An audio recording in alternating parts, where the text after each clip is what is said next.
Olá, combatentes, técnicos em segurança no trabalho, bombeiros civis, engenheiros de segurança. Nesse vídeo eu preparei 5 pontos muito importantes que você deve prestar atenção ao interpretar a NBR 15219 e na concepção do seu plano de emergência, do documento que você está fazendo tanto para a sua empresa ou para o seu cliente. Acompanhe esse vídeo, veja como a NBR 15219 tem requisitos de muita importância que muitas vezes passa batido na elaboração de um plano de emergência. Confere só.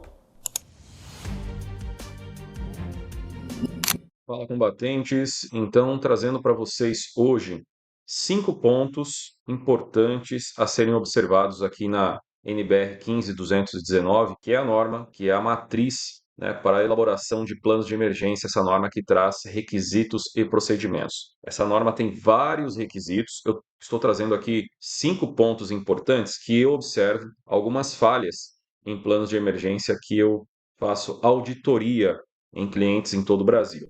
Então, nós estamos aqui com a NBR 15219 na versão comentada, tá? Essa versão comentada é uma versão da minha autoria. Nessa versão eu trago imagens geradas por inteligência artificial, eu trago modelos de cálculos e muita explicação técnica, tá? Para que você, profissional, tenha um entendimento um pouco melhor sobre todos esses requisitos, que é difícil mesmo de interpretar. Então, nós vamos agora para o número 1 dessa lista que eu estou trazendo de pontos importantes. Nós vamos lá, então, para o item 4.1.1 da norma, tá? Então, estou descendo aqui. Lembrando que eu não estou trazendo a norma na íntegra, respeitando os direitos autorais da ABNT, tá certo? Então, item 4.1, eu quero chegar até o 4.1.1, que fala o seguinte, né? Letra A. Então, esse é o item que eu quero mostrar.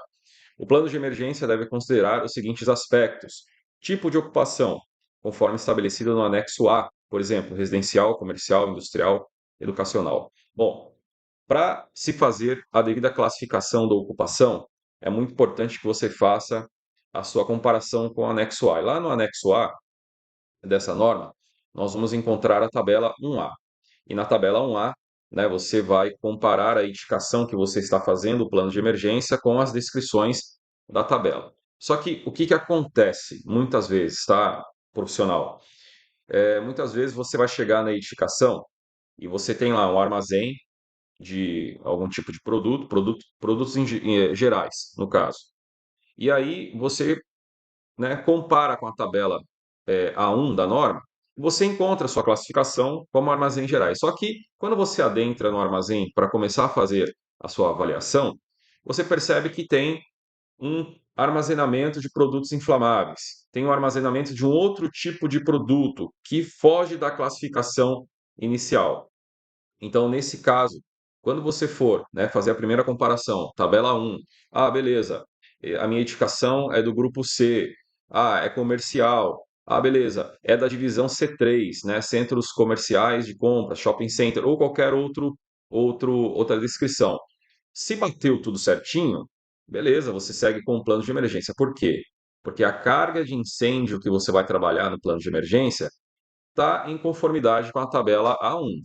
Agora, se acontecer o que eu expliquei para vocês há pouco, que é o quê? É você, de repente, está fazendo a sua avaliação e observar que, opa, tem uma coisa diferente aqui nesse armazenamento, tem uma atividade diferente da sua classificação. Aí você tem que parar, você tem que analisar o caso. E aí, muitas vezes, você, para levantar a carga de incêndio, porque o grande objetivo é a gente entender qual é a carga de incêndio dessa ocupação. Para você calcular a carga de incêndio dessa atividade em específico que está dentro dessa ocupação que você já classificou, ou desse pequeno armazenamento de produtos perigosos ou inflamáveis, muitas vezes você vai ter que utilizar o método determinístico, tá? Que é esse aqui que eu explico, tá? Muito detalhadamente na NBR. Então, o ponto número 1, confira a classificação da sua edificação e na sua análise geral, se algo estiver fora da classificação, você precisa sim fazer o levantamento da carga de incêndio específico. Talvez você consiga pelo método probabilístico, talvez não consiga, e aí você vem para o método determinístico, você encontra a carga de incêndio daquela atividade em específico. É muito importante que você tenha uma noção muito clara da carga de incêndio, porque isso vai determinar se os recursos materiais internos e até humanos são capazes de atender uma emergência de acordo com essa carga de incêndio. Então, observação número um da nossa lista. Observação número 2 da nossa lista, tá? Continua aqui no item 4.1.1, só que agora a letra B. E na letra B, nós encontramos o seguinte, tá? Observamos a necessidade do levantamento dos riscos específicos da edificação ou da planta industrial. Os profissionais estão tendo dificuldade de entender o que são riscos específicos, tá? Eu coloquei aqui uma descrição. Riscos específicos são elementos construtivos ou maquinários técnicos que condicionam riscos adicionais à edificação. Então, eu coloquei aqui uma lista na NBR comentada que vai simplificar o seu entendimento. Por exemplo, um hotel, ele tem a sua classificação, lá conforme a tabela A1, só que ele tem torre de resfriamento. A torre de resfriamento, de fato, é um risco específico dessa edificação, porque geralmente fabricado em fibra de vidro, posicionado no alto da edificação, tem um motor elétrico. Então, quando esse equipamento ele sofre um sinistro, tá? Ele pode apresentar certa complexidade no seu combate. Então, esse tipo de risco específico precisa de uma análise complementar, porque muitas vezes a ação de combate, a ação de resposta que vem lá naquele fluxograma, exclusivo para entender essa classificação, para atender esse risco. Então, eu trouxe aqui uma lista, ó. Caldeiras e vasos de pressão são riscos específicos, gerador de energia elétrica é risco específico, carregadores de carros elétricos, a própria vaga para estacionar e carregar, né, um carro elétrico é um risco específico, câmeras frias é um risco específico. Esses dias eu estava dando uma aula sobre isso e o aluno perguntou, mas por que, professor? É um risco específico? Porque o isopainel, muitas vezes, ele não tem um material no seu interior anti-chama. Ele tem aquele painel que é altamente inflamável, tá?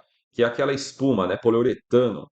Então, isopainel de câmera fria precisa ter a certificação de material não combustível, ou não propagante a chamas. Por quê? Quando aquilo pega fogo, nada apaga.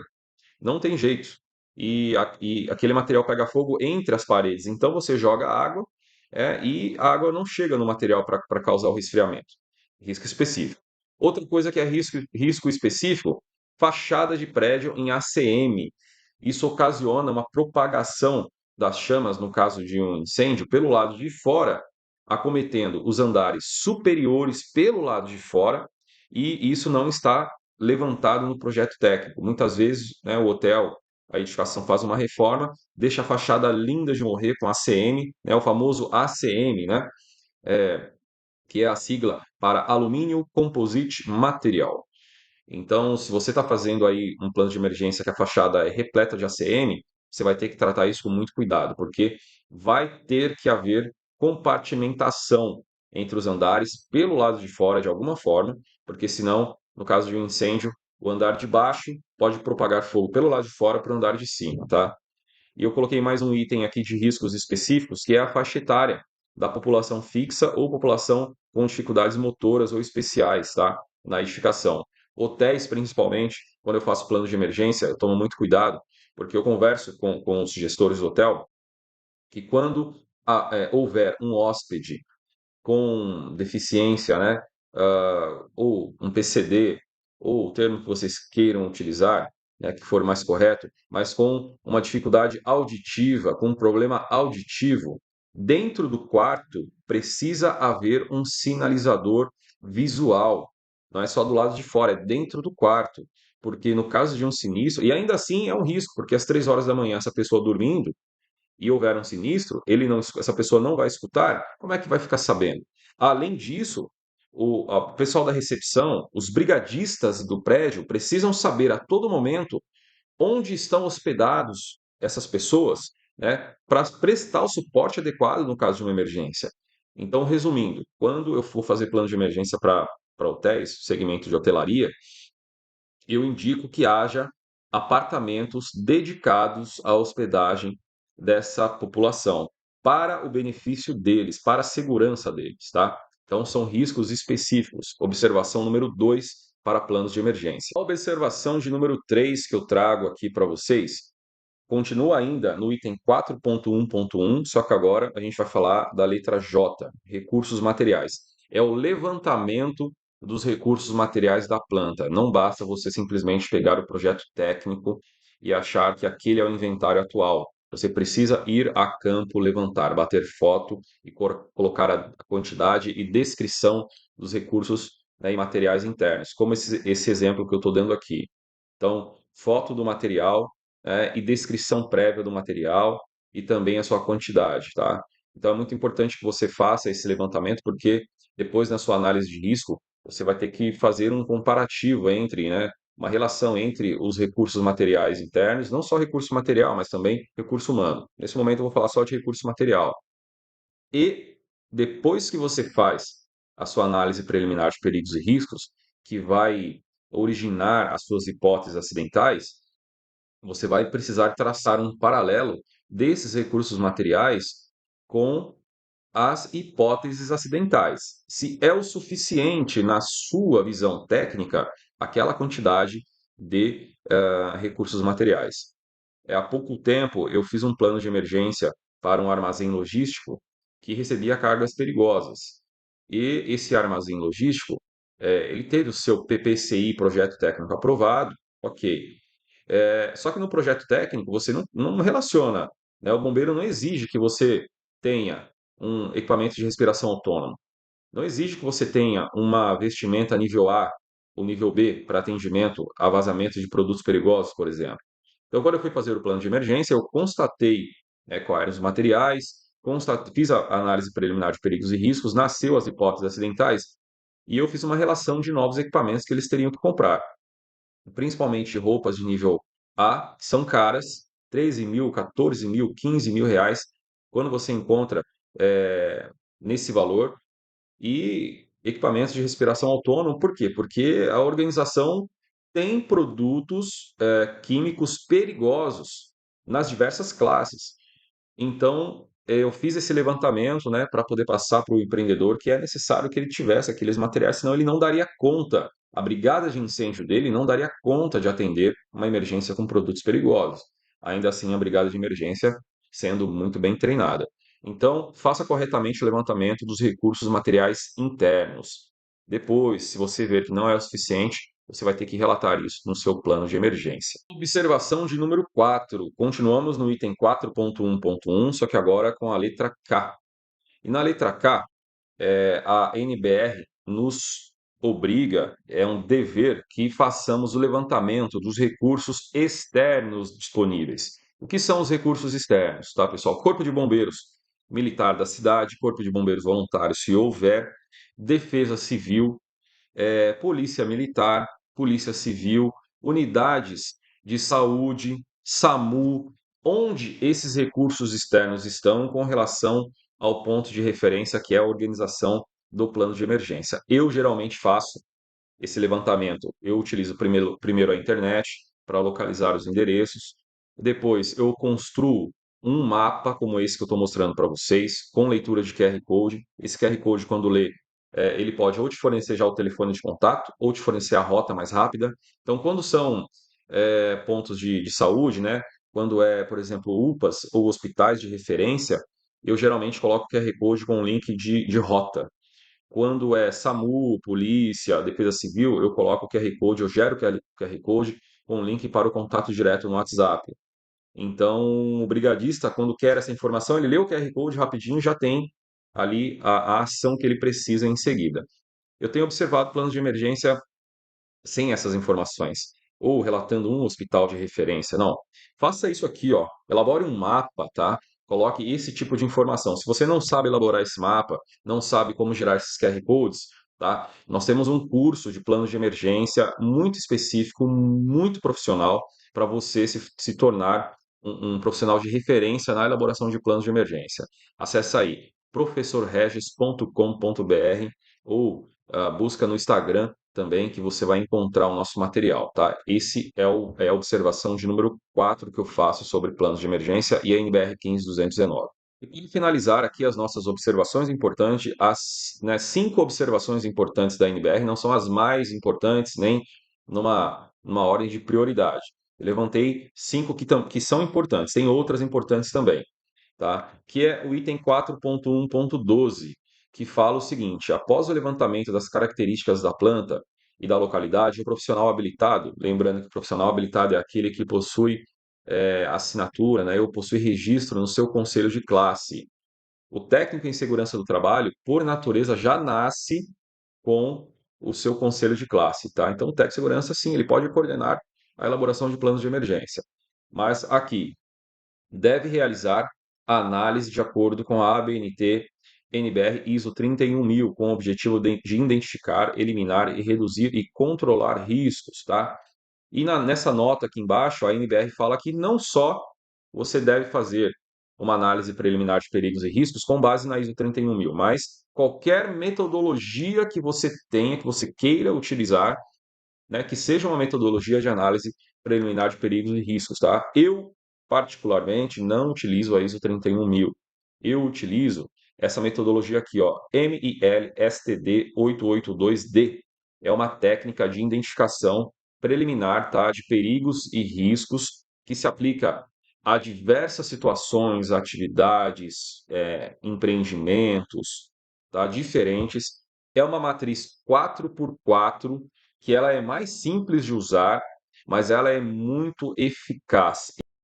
Ela mais eficaz até do que técnicas como RASOP, por exemplo, árvore de falhas, tá?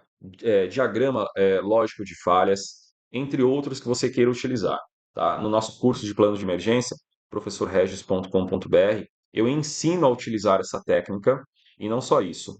Eu entrego também uma planilha em Excel totalmente formatada com todos os requisitos dessa técnica e você vai operar essa planilha e a planilha vai te dar os cálculos já todos formatados para que você não passe tanto trabalho. Bom, eu tenho encontrado muitos planos de emergência sem análise preliminar de risco. A hipótese acidental nasceu da cabeça do profissional simplesmente, e a magnitude, né, onde você deve considerar se aquela hipótese acidental, né, no final aqui dessa análise de risco, você vai ter aqui uma classificação geral.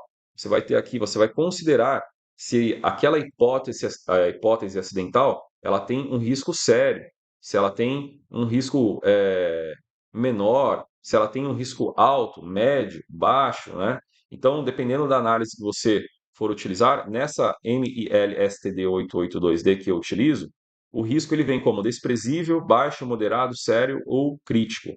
E cada um desses riscos aqui significa uma coisa diferente, né? Então, risco desprezível, né? Risco baixo, risco moderado, risco sério, risco crítico, exigindo medidas para redução de risco e a níveis aceitáveis. O importante é que cada hipótese acidental tenha a sua magnitude muito bem definida, porque isso muda todo o jogo. Se você tem uma hipótese acidental de risco desprezível, um simples fluxograma, né, como ação de resposta, vai resolver o problema. Vai resolver, vai atender aquela emergência quando ela ocorrer. Quando você tem uma hipótese acidental de risco crítico, primeiro que você vai ter que ter uma ação de resposta muito mais complexa, que vai exigir mais investimento em treinamento, em equipamentos, tá? E além disso, você tem que comprovar que você tem ações para reduzir o seu risco a níveis aceitáveis. Então é diferente. Isso tudo a norma pede. Então esses são os 5 pontos que eu separei muito importantes da NBR 15219 para a sua compreensão. Se você gostou do vídeo, tá? Para nos ajudar aqui a continuar desenvolvendo conteúdos como esse, primeiro deixe o seu like, compartilha com um amigo TST, bombeiro civil, bombeiro militar, engenheiro de segurança, se inscreve no nosso canal, ativa o sininho, porque toda semana tem um vídeo novo. Valeu, raça! Obrigado, professor Regis aqui e até a próxima.